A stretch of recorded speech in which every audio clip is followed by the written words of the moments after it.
Pelosi warns Democrats not to embarrass Biden as leaders push for infrastructure. VoteHouse Democratic leaders are pushing for a vote on the infrastructure bill even as key progressives signal they plan to withhold their support, a dynamic that could force leadership to delay the vote for the second time in 2 months and deal a major blow to Biden on the world stage. Live updates. Democrats race to reach budget deal. Biden appealed directly to House Democrats in a closed-door meeting on Capitol Hill Thursday morning, pitching them on a framework for a separate, larger climate and economic package. Pelosi's admonition not to embarrass the president came during the closed-door meeting. She also said that she would put the infrastructure bill on the floor later Thursday and hold the vote open to get the bill through. The infrastructure bill and economic package are key priorities for the president as well as for Democratic members of Congress who want to prove they can govern. The problem for party leaders is that progressives have made clear they do not want to vote for the infrastructure bill unless the larger bill moves in tandem and have said a framework is not enough to win their votes. The president's visit to the Hill marked a last-ditch attempt to unify the party to secure a deal on the plan and a House vote on the infrastructure bill. The stakes are enormous, with Biden making clear privately for more than a week he wants an agreement and passage of the infrastructure bill before he arrives at a UN climate conference on November 1st. Biden departs for his foreign trip on Thursday. Biden pitches Democrats, but progressives remain skeptical. During the closed-door meeting with House Democrats, Biden laid out in person long-awaited details of his $1.75 trillion economic and climate package, trying to convince progressives who are skeptical of anything short of a fully written bill and commitments from all 50 members of the Senate Democratic caucus to back his framework. While Biden's proposal isn't finalized in its entirety, days of negotiations have brought it to a place where the key elements are all locked in. The personal pitch to House Democrats marks a concerted effort by the president to wrest control of an unwieldy process that has led to significant revisions to Democratic goals in the effort to secure the support of centrist Sens Joe Manchin of West Virginia and Kyrsten Sinema of Arizona.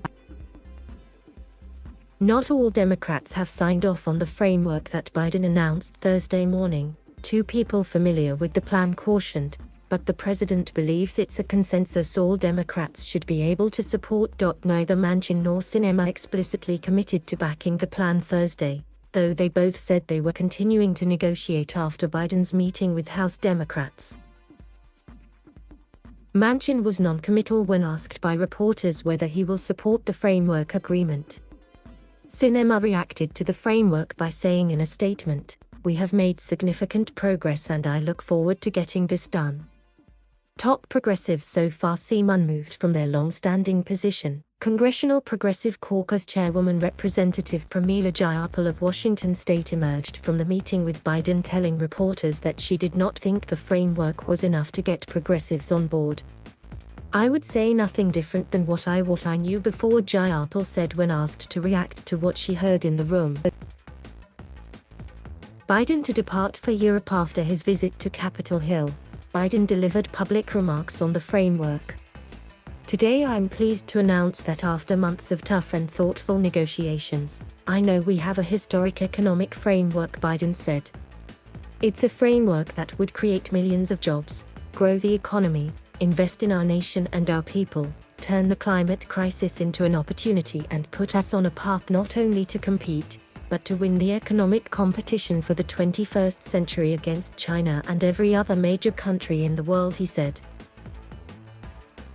Biden is scheduled to leave for Europe for the Group of 20 summit later in the day Thursday, a major moment on the world stage for the president that has added urgency to the push for a deal and a House infrastructure vote. What's in the framework? The $1.75 trillion proposal focuses on care for families, addressing the climate crisis, expanding access to healthcare, lowering costs for the middle class and tax reforms.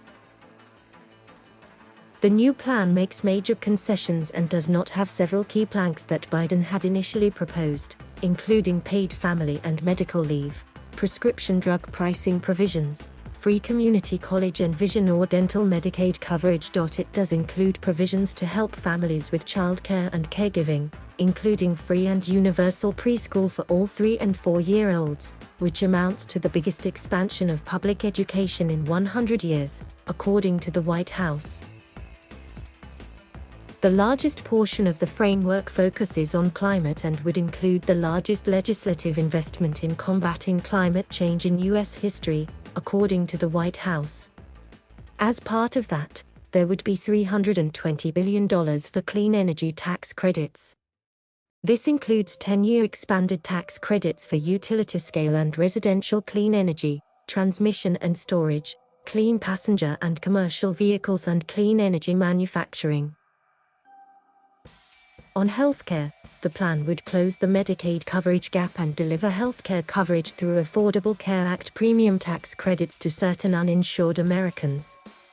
It would also expand Medicare coverage to include hearing services. This story and headline have been updated with additional developments Thursday.